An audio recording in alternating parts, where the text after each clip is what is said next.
Capítulo 34. Glass. En la colonia reinaba un silencio sobrenatural, incluso para ser la 1 de la madrugada. Glass no vio a nadie mientras corría por los oscuros pasillos, iluminados tan solo por las débiles luces de emergencia que marcaban el camino en el suelo. En cuanto su madre se había acostado, Glass se había escabullido, y ahora intentaba no pensar en la cara que pondría Sonja cuando despertase y descubriese que Glass se había marchado. Sus delicados rasgos se contraerían de dolor y espanto, igual que tantas otras veces a lo largo de los 2 últimos años. Glass jamás se perdonaría el daño que le iba a hacer a su madre, pero no tenía elección. Debía llegar a Walden, reunirse con Luke. Se detuvo en el descansillo de la cubierta F y aguzó los oídos por si sonaban pasos, pero no escuchó nada salvo el resuello de su propia respiración entrecortada. O bien los guardias estaban patrullando por alguna otra parte de Phoenix, o bien los habían desterrado a todos a Walden y Arcadia para que no consumiesen el aire destinado a los fenicienses. Glass corrió como una flecha por aquel pasillo que no conocía y forzó la vista, buscando el brillo plateado de algún conducto de ventilación. Ubicada casi al fondo de la nave, la cubierta F se destinaba sobre todo al almacenaje. El conducto que había usado para escapar de la cápsula de transporte conducía a la cubierta F de Walden. Esperaba que la distribución en Phoenix fuera la misma. Reduciendo el paso, inspeccionó las paredes en busca de una abertura. Su miedo crecía a cada paso, y si se equivocaba en sus suposiciones, o también era posible que en su día hubiera existido un conducto de ventilación entre Walden y Phoenix, pero que ya estuviera sellado. En aquel momento, un brillo metálico captó su atención, y el peso que le oprimía el corazón se dio el paso a la emoción y el alivio. Se puso de puntillas rápidamente para alcanzar la rejilla, pero estaba demasiado alta. Lanzó un suspiro de frustración y se dio media vuelta para inspeccionar la zona. Ninguna de las puertas estaba señalizada, pero tampoco parecían protegidas por escáneres de retina. Probó el pomo de la más cercana, que se abrió con un chirrido. Un armario de utensilios. Glass encontró un pequeño barril y lo sacó rodando a la cubierta. Usándolo como apoyo, retiró la rejilla y se encaramó al oscuro conducto.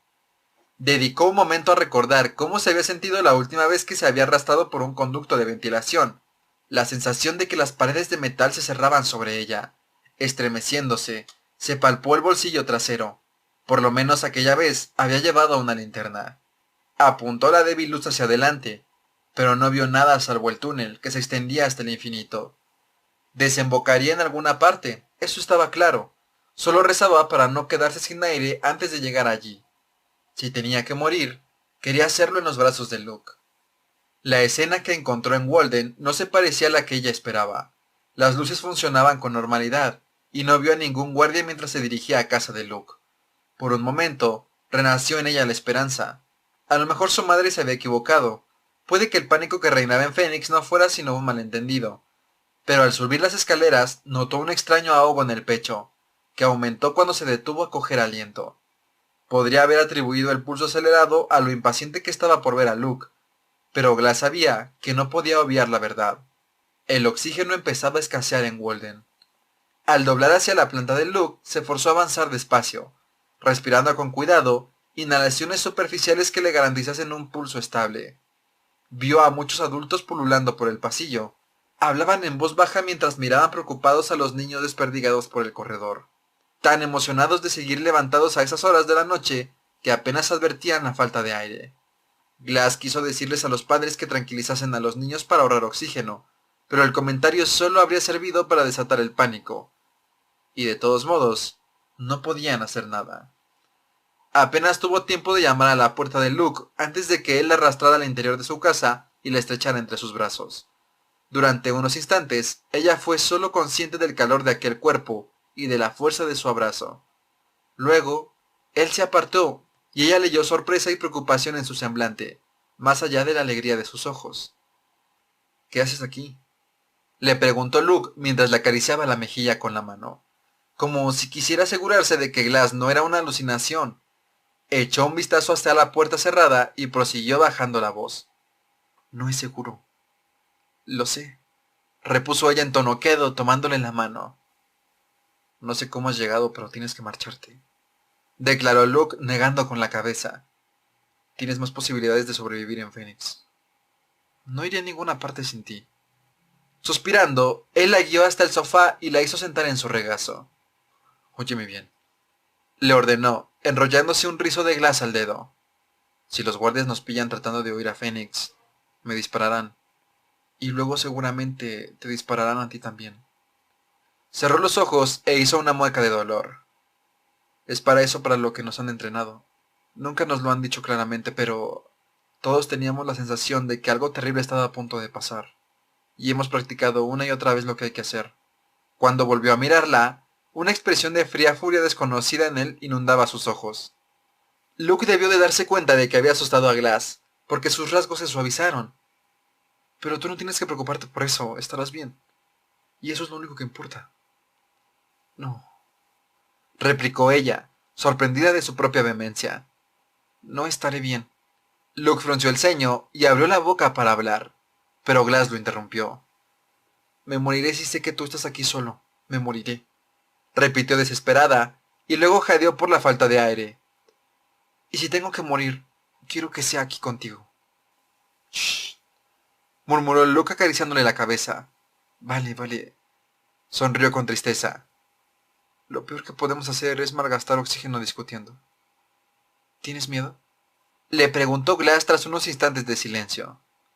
Luke se volvió hacia ella y negó con un gesto. No. Le cogió la barbilla con un dedo y se la levantó para que lo mirase a los ojos. Nunca tengo miedo cuando estoy contigo. Se inclinó hacia ella y la besó con suavidad. Glass se estremeció al notar el aliento de Luke en la piel. Se despegó de él con una sonrisa. ¿Y esto no es desperdiciar oxígeno? Todo lo contrario. Susurró a Luke, empujándola hacia atrás. Estamos ahorrando. Buscó la boca de Glass. Cuando el beso se hizo más intenso, ella abrió los labios. Glass le acarició el brazo y sonrió al ver que él se estremecía. Sin separarse, empezó a desabrocharle la camisa, atribuyendo a las caricias el acelerado pulso de Luke. Se detuvo al llegar a su pecho. El chico llevaba unos números tatuados en la zona de las costillas, 2 series de cifras que le pusieron la piel de gallina. ¿Qué te pasa? Le preguntó Luke incorporándose. Ella bajó el dedo hasta el tatuaje y luego lo retiró, como si le diese miedo tocar la tinta. ¿Qué es eso? Ah. Luke frunció el ceño y bajó la vista. Pensaba que te lo había dicho. Quería hacer algo en recuerdo de Carter. Adoptó un tono ensimismado. Son las fechas de su cumpleaños y el día que fue ejecutado. Reprimiendo a duras penas un estremecimiento, Glass volvió a mirar la segunda serie de números. A ella no le hacía falta un tatuaje para recordar el día que Carter había muerto. La fecha estaba grabada en su mente con tanta claridad como en la piel de Luke.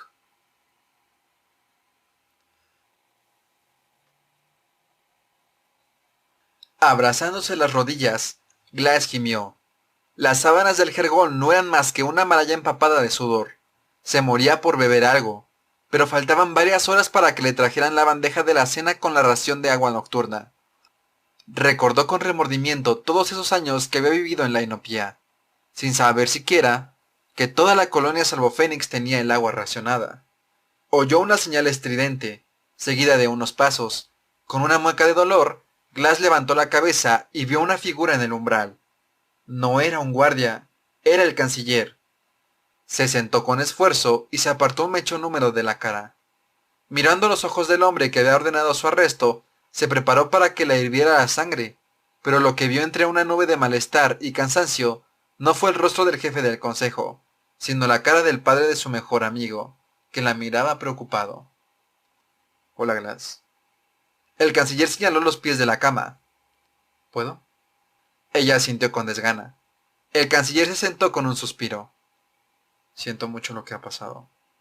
Glass nunca lo había visto tan demacrado, más aún que cuando su esposa agonizaba. Jamás he querido que te hicieran daño. Glass se llevó la mano al vientre por acto reflejo. No es a mí a quien han hecho daño. El canciller cerró los ojos un momento y se frotó las sienes. Siempre evitaba demostrar frustración o fatiga en público, pero Glass conocía el gesto de las pocas veces que lo había visto trabajando en el despacho de su casa. Espero que comprendas que no tenía elección. Hablaba en tono firme. Juré defender las leyes de la colonia, y no puedo permitirme el lujo de hacer la vista gorda solo porque la infractora sea la mejor amiga de mi hijo. Comprendo que esa es la excusa que se da a sí mismo, replicó Glass en tono grave. La expresión del canciller se endureció. ¿Me vas a decir quién es el padre? ¿Y por qué iba a hacerlo? ¿Para que pueda encerrarlo aquí conmigo? Porque la ley lo exige. El hombre se levantó y dio unos pasos hacia Glass.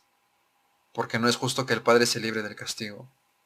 Y porque mis investigadores no tardarán mucho en revisar los archivos de los escáneres para averiguar a quién has estado frecuentando últimamente. Lo encontraremos de un modo u otro. Pero si nos ayudas, tienes muchas más probabilidades de ser absuelta en el segundo juicio. Sus miradas se encontraron y Glass apartó la vista, horrorizada al imaginar que arrastraban a Luke en mitad de la noche y que éste, aterrorizado, suplicaba a los guardias que le dijeran a qué venía todo eso. ¿Le revelarían ellos la verdad, dándole tiempo para asimilar el dolor antes de clavarle la aguja en el pecho? ¿O moriría creyendo que había sido víctima de un terrible error? No podía permitirlo. Sin embargo, el canciller tenía razón. El consejo no pararía hasta averiguar quién era el cómplice del crimen. Al final, uno de los guardias rastrearía los movimientos de Glass hasta Walden, hasta la planta de Luke, quizás hasta su casa. Despacio, se volvió a mirar al canciller. De repente sabía lo que tenía que hacer. Cuando habló por fin, lo hizo en un tono tan frío como si pronunciase una sentencia de muerte. Carter Jace. Él es el padre. Oyeron un fuerte crujido procedente del pasillo. Glass se sentó y aguzó el oído en la oscuridad. Notó que los tentáculos del miedo reptaban por su pecho. Había sonado casi como si la nave estuviera gimiendo. «Oh, Dios mío», susurró Luke y se puso rápidamente en pie. El sonido se repitió, seguido de un rumor que sacudió las paredes. «Vamos». El pasillo estaba atestado, aunque ahora incluso los niños guardaban silencio. Las luces empezaron a parpadear. Luke estrechaba la mano de Glass con fuerza mientras se abría paso entre la multitud, hacia la puerta de su vecina. Esta le susurró algo que Glass no llegó a oír, pero estaba muy seria, y seguro que no había dicho nada bueno. De repente, otra figura se materializó junto a ellos, y Glass ahogó una exclamación. Era Camille, que la miraba entornando los ojos. Glass se dio media vuelta, incapaz de enfrentarse a Camille ahora mismo. No podía evitar sentirse culpable por el giro que habían dado los acontecimientos, ni la culpa por odiarla. Un grupo de niños se había acurrucado en el suelo junto a sus padres, que hablaban en tono quedo y preocupado. A una niña se le habían amoratado los labios, y el niño que le sostenía la mano respiraba con resuellos. Las luces chisporrotearon una vez más antes de apagarse. Un coro de gritos se elevó en la oscuridad súbita y densa. A diferencia de Phoenix, Walden no contaba con luces de emergencia. Luke rodeó con el brazo la cintura de Glass y la trajo hacia sí. «Todo irá bien», le susurró al oído. En aquel momento, otra voz surgió entre las sombras. Camille se había acercado a hurtadillas hasta colocarse al otro lado de Glass. «¿Se lo vas a decir tú o se lo digo yo?», le espetó, en voz demasiado baja como para que Luke la oyera. Glass se volvió a mirarla, sobresaltada, pero no distinguía la expresión de Camille. «¿De qué estás hablando?». «Mereces saber la verdad. Que tú provocaste la muerte de su amigo». Glass se estremeció, y aunque no veía la sonrisa de Camille, la adivinaba en su voz. «Conozco tu secreto. Sé lo que le hiciste a Carter». Capítulo 35. Clark. Llevaban horas andando, trazando una espiral a través de los bosques, tratando de cubrir hasta el último centímetro de terreno. A Clark le dolían las piernas, pero la sensación resultaba agradable. El dolor físico le ayudaba a distraerse de sus pensamientos. Las llamas devorando los laterales del hospital de campaña, las manos de Wells como esposas en sus muñecas, el horrible crujido cuando las paredes se habían desplomado. Mira esto». Se dio media vuelta y vio a Bellamy arrodillado en la tierra, cerca del sitio donde ella había encontrado la cinta de Octavia, mirando fijamente algo que parecían huellas. Clark no sabía seguir rastros, pero las señales de lucha eran inconfundibles. Quienquiera que hubiera dejado las huellas, no estaba dando un paseo por el bosque. Parece como si alguien estuviera huyendo o como si hubiera tenido lugar una pelea, dijo Clark con voz queda. Se mordió la lengua para no terminar la frase. Casi como si se hubieran llevado a alguien a rastras. Había dado por supuesto que Octavia había huido, pero ¿y si se la habían llevado? Adivinó por el ceño de Bellamy que el chico había seguido su mismo hilo de pensamientos y se arrodilló a su lado. No puede andar muy lejos, le dijo con sinceridad. La encontraremos. Gracias. Mientras se levantaba, Bellamy asintió. Siguieron andando. Me alegro de que estés aquí conmigo. Marcharon por el bosque durante lo que les pareció una eternidad. El sol se alzó y luego se hundió en el cielo. A medida que fueron ampliando los círculos, Clark comprendió que se acercaban a la otra orilla del bosque. Cuando atisbó un claro más allá de la arboleda, frenó en seco. Allí también había árboles, pero no se parecían a los del monte. Estos tenían troncos grandes y retorcidos, y gruesas ramas frondosas que se combaban con el peso de unas frutas rojas y redondeadas. Manzanas. Clark se acercó a los manzanos, con Bellamy pegado a sus talones. «Qué raro», observó ella despacio. «Los árboles crecen de forma ordenada, casi como si fuera un huerto». Caminó hacia el más cercano. «Pero no puede haber sobrevivido todos estos años, ¿verdad?» Aunque el árbol se erguía enorme ante ella, la rama más baja no estaba lejos del suelo. Poniéndose de puntillas, no le costó nada arrancar una manzana. Le dio unas vueltas en la mano para examinarla a fondo antes de lanzársela a Bellamy y alargar el brazo para coger otra. Clark se la acercó a la cara. Cultivaban fruta en los campos solares de la nave, pero las manzanas de la colonia eran muy distintas. El color rojo de estas tenía matices rosados y blancos, y desprendían un aroma que no se parecía a nada que hubiera olido antes. La mordió y ahogó una exclamación cuando el jugo le resbaló por la barbilla. ¿Cómo era posible que algo tuviera un sabor tan dulce y tan ácido al mismo tiempo? Durante unos instantes, se dio el lujo de olvidar cuanto había sucedido en la Tierra para disfrutar de la sensación. ¿Estás pensando lo mismo que yo?, le preguntó Bellamy, y Clark se volvió a mirarlo. Mientras ella estaba absorta en la manzana, él se había puesto a coger ramas caídas para medir la distancia entre los árboles. Para ser sincera, no estaba pensando en nada más que en este alucinante sabor, reconoció Clark. Una sonrisa bailó en los labios de Bellamy, pero no se rió ni se burló de ella. Siguió observando la posición de los árboles. Estos árboles han sobrevivido al cataclismo, y tampoco han crecido al azar, señaló despacio, en un tono que delataba asombro y temor a partes iguales. Antes de que terminara de hablar, Clark supo lo que iba a decir. El miedo le heló la sangre. Alguien los ha plantado. Los 100. Cass Morgan. Capítulo 36. Wells. ¿Mejor? Wells se dio media vuelta para mirar a Asher, el chico Arcadio, que señalaba el tronco que estaba cortando. El suelo se hallaba cubierto de virutas y trozos de madera descartados, pero aquel no tenía mala pinta. Ya lo creo, asintió Wells al tiempo que se arrodillaba junto al tronco y pasó los dedos por las muescas. Asegúrate de que todas tengan la misma profundidad. En caso contrario, los troncos no encajarán. Cuando volvía a levantarse, Graham se acercó. Transportaba un jirón de lona chamuscada al montón de suministros rescatados, que aumentaba por momentos en mitad del claro. Wells se irguió un poco más, preparado para recibir una puya o una indirecta. Pero Graham siguió mirando al frente y pasó junto a él sin decir ni pío. El fuego había destruido las tiendas, pero casi todas las herramientas se habían salvado, así como los medicamentos. Había sido Wells quien había tenido la idea de construir estructuras permanentes de madera. Era 1000 veces más difícil de lo que parecía en los libros, pero poco a poco lo estaban consiguiendo. «Wells». Una chica de Walden se acercó corriendo. «¿Cómo vamos a colgar las hamacas?»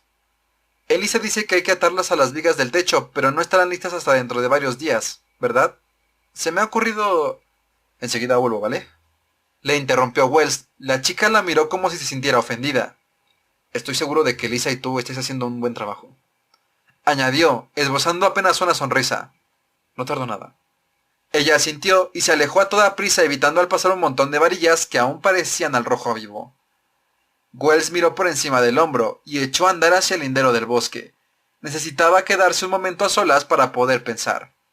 Avanzó despacio, como si el peso que le oprimiera el corazón se hubiera extendido a sus piernas para convertir cada paso en un suplicio. Al llegar a la arboleda se detuvo, inspiró profundamente el aire fresco del bosque y cerró los ojos. En aquel lugar había besado a Clark por primera vez en la tierra, y por última vez en su vida, seguro. Pensaba que ya no podría sentir más dolor, saber que Clark le odiaba, que no podía ni mirarle a la cara. Pero se equivocaba. Cuando la había visto partir con Bellamy, se quiso morir. Clark había fingido que Wells no estaba allí cuando se había acercado a coger lo que quedaba de su equipaje. Había saludado al resto del grupo con un asentimiento antes de seguir a Bellamy al bosque. Si ella supiera lo que había hecho en realidad por traerla a la tierra. Lo había arriesgado todo, por nada.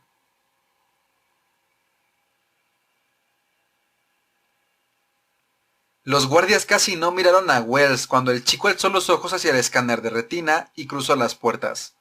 La entrada al sector C-14 estaba estrictamente restringida, pero su uniforme de oficial, su paso decidido y su rostro conocido le granjeaban el acceso a casi cualquier zona de la colonia. Nunca se había aprovechado de sus privilegios hasta aquel momento. Después de oír la conversación de su padre con el vicecanciller, su mundo se había venido abajo. El plan que había concebido era temerario, estúpido e increíblemente egoísta, pero le daba igual. Tenía que asegurarse de que Clark fuera enviada a la Tierra y no a la cámara de ejecución. Wells descendió a toda prisa las estrechas escaleras, iluminadas tan solo por las luces de emergencia del suelo.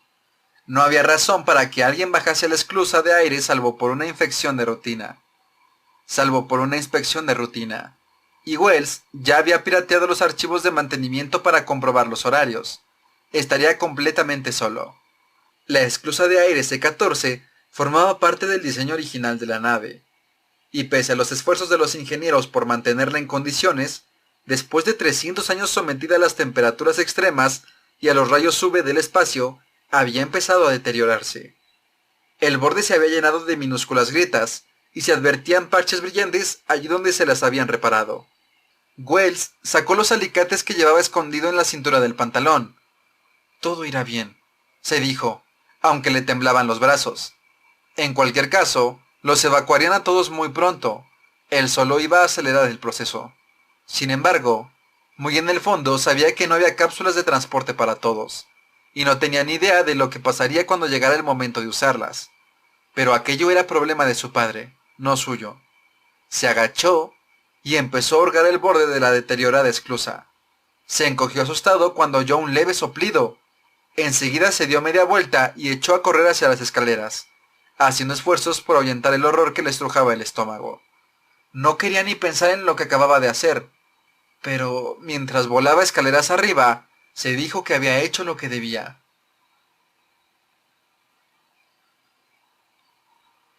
Se puso en pie con dificultad. Empezaba a oscurecer y había mucho trabajo pendiente en las nuevas cabañas. Tenía que terminar unos cuantos refugios, como mínimo antes de la siguiente tormenta. Cuando se acercaba al campamento, preguntándose si Clark se habría llevado consigo mantas suficientes, si no pasaría frío cuando bajasen las temperaturas, Asher corrió hacia él y volvió a freírlo a preguntas. Sosteniendo uno de los troncos recortados, parecía interesado en saber qué opinaba Wells de la forma y el tamaño de la muesca. Por su parte, él estaba demasiado absorto en sus propios pensamientos como para oír lo que el otro decía. Mientras caminaban juntos hacia las tiendas, veía al chico mover la boca, pero no distinguía las palabras. Mira, empezó a decir Wells, pensando en pedirle a Asher que lo dejara para el día siguiente. En aquel momento, algo pasó zumbando junto a su cara. Un desagradable chasquido restalló en el aire, y Asher salió disparado hacia atrás. La sangre borboteaba en su boca cuando cayó al suelo. Wells se desplomó sobre las rodillas. ¡Asher!, gritó al mismo tiempo que sus ojos se esforzaban por entender la imagen que tenía delante. El chico yacía con una flecha clavada al cuello. Al principio, su mente enloquecida atribuyó el acto a Bellamy. Era el único que sabía disparar así. Gritando, Wells se dio media vuelta, pero no era Bellamy quien estaba tras él. Una fila de figuras en sombras se erguía al pie de la colina, recortada contra el sol del ocaso. De repente, Supo quién había prendido fuego al campamento y quién se había llevado a Octavia. No había sido ninguno de los colonos. Tal vez los 100 hubieran sido los primeros en pisar la tierra después de 300 años, pero no estaban solos. Algunas personas jamás la abandonaron.